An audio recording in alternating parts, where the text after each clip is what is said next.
All right, so obviously, you look at the University of Oklahoma and just the absolute shell shock that Lincoln Riley had on the program by just leaving. I mean, pretty much leaving, letting his players know at the last possible second that he was going to leave. His players pretty much losing respect for him. Some of the players, he actually took from the University of Oklahoma to the U.S. University of Southern Cal, but we'll talk about them in a different video. But looking at 2022, obviously, quick change had to be made in order for this program to not just, I'm not going to sit up there and say that they're going to be relevant, that they're still relevant, because Oklahoma is a major program inside of college football. They are a major brand inside of college football. But obviously, what can Oklahoma, do to continue to be a top 10, maybe top 15 program, if not get back to what they were, and that was, top 5, top 4 program in college football. That's where they brought in a guy like Brent Venables, a guy that's had major success as an assistant coach throughout his entire career, a guy that's again, grew up watching Oklahoma, that was a part of the Oklahoma program, as far as where he got his start and how he kind of became known as being one of the best coaches inside of college football. And he's back there now as the head coach. And you look at the staff that he brought in, guys like Jeff Lebby, former Ole Miss offensive coordinator. You bring in Todd Bates, one of the best recruiters and one of the best assistant coaches in college football. You kind of bringing him as a co-defensive coordinator with Ted Roof being there as well. For the most part, it's a staff that, and there's more guys too, but, it's a staff that Brent Venables, a lot of people may consider the best coaching staff, if not one of the best coaching staffs in college football. So that's a great start. It's a great positive. And then they had to kind of dive deep into the transfer portal, and you had to get a guy like Gabriel, because your quarterback, your 5-star quarterback, 2 of your 5-star quarterbacks transferred to South Carolina and transferred to the University of Southern Cal. So obviously that's not a great look for them. So they kind of had to go in and bring it in and transfer. And you bring in a guy like Gabriel, a guy that used to play for Jeff Lebby, a guy that's had a lot of major success in college football with UCF. So you kind of bring him there, and a very experienced quarterback, maybe not better than those 2 5-star guys that I just mentioned, or maybe doesn't have the talent like those two, but a guy that has had success in college football, and a guy that can come in there right away and make an immediate impact on the offense. You bring in McCade, offensive tackle from Cal, who's a guy that could be a potential NFL draft pick. You bring in Jonah from the University of Hawaii. You bring in some other guys as well from the transfer portal. But you look at some of the returning guys from Oklahoma, guys like Marvin Mims at the outside the receiving position, looks to have a pretty big impact for them. You look at guys like Eric Gray at the running back position, Drake Stoops from the slot. And then obviously, there's some other, key players that are there for the Oklahoma team. But, obviously Oklahoma lost a lot. They lost a lot of dudes, not just from the defensive side of the ball, but from the offensive side of the ball. I will also say this as well. They also got 3 key returning starters from the offensive line, obviously. So that's going to really help their case. But guys like Andrew Ryan and Wanya Morris and so on and so forth. So they got guys coming back from the offensive line. That it wasn't a bad offensive line, but it definitely wasn't the best offensive line in the world. But, having those key returning starters from the offensive line definitely will help them as well. As far as promising players, I know some people are saying, why didn't you mention Reggie Grimes and Marcus Stripling and Jalen Redmond as key returning players? I kind of view those guys as promising players, guys that I think can get a lot better compared to what they were last season. Now, Reggie Grimes showed flashes, but he's not been that dude yet.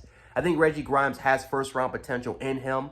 I think he's a guy that could make a very similar impact to what Nick Bonito did for Oklahoma at the pass rushing position, at the outside pass rushing position. And I think he can be that guy. Maybe not more of a stand-up pass rusher like Nick Bonito was, or not that, but a guy that you can, hand on his ground, come off the edge, and a guy that can get to the quarterback. Jalen Redmond is a guy that can, obviously is more of an interior guy. Marcus Stripling is a guy that can do both if you need him to.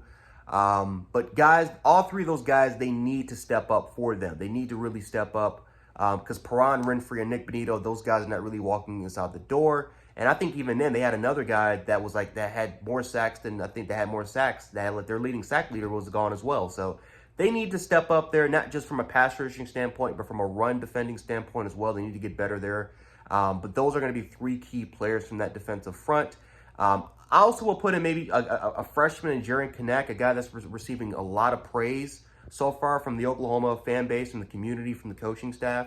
I think that's a guy that could be a starter, could be a star for them as a true freshman. So I also gonna, and plus I look at their outside, I look at their linebacking positions. You know, you lose a guy like Brian Asamoah, you lose some other guys. They need someone to step up, and maybe kind of having that Isaiah Simmons type of player. I think Jaren Kanak could be that guy a guy that you can put at safety, but more as a safety linebacking hybrid.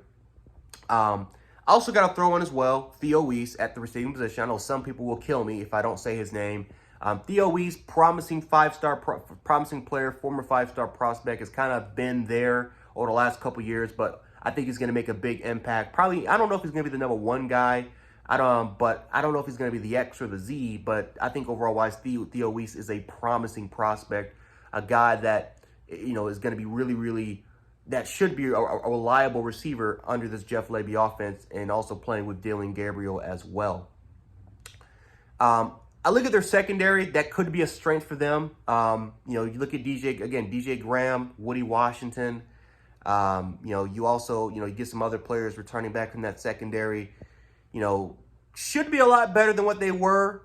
We're going to have to see what's going to happen. Also I forgot to, Billy Bowman, another veteran. They got a lot of veteran guys in that secondary, and they look fast. They look stronger. They looked a lot more physical in the spring game. Now, granted, it's the spring game, but that's kind of one of the biggest complaints for Oklahoma over the last couple years, was that lack of physicality, and just kind of, the wrong defensive schemes that were matching their style of play was kind of been the biggest complaints about that secondary the last couple of years. Really, it's been for forever, but really over the last couple of seasons, that's been probably one of the biggest complaints. So they looked a lot more comfortable. They looked faster. They had a much better reaction in the spring game. And again, it's the spring game. We can't take that much to it, but it is something that could maybe be a quick preview that the secondary could be the biggest strength for this Oklahoma defense that could help propel this team to being a lot better than what we could project them to be.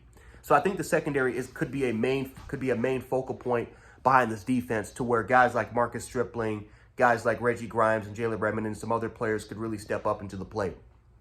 I do have some question marks, though. I do have some question marks about Dillon Gabriel. I do think he's going to be a good player for Oklahoma, but how good can he be? That's really the question. I mean, Oklahoma has had elite quarterback play for over the last, I don't know how many years, since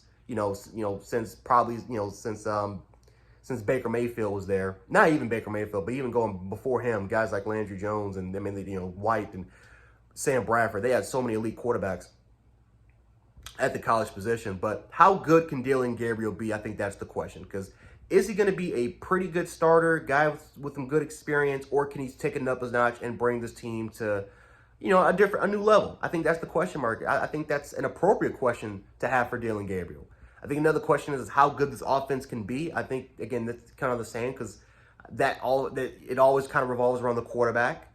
But, again, you lose some key pieces from the running game, from the offensive line, from the receiving position, especially from the receiving position that you kind of took, 2 to 3 guys from the transfer portal, and they're elsewhere now. So, Lincoln Riley did a number. He did a number on guys, especially with the amount of experience that they were going to lose, the amount of junior and senior leadership they were going to lose anyway.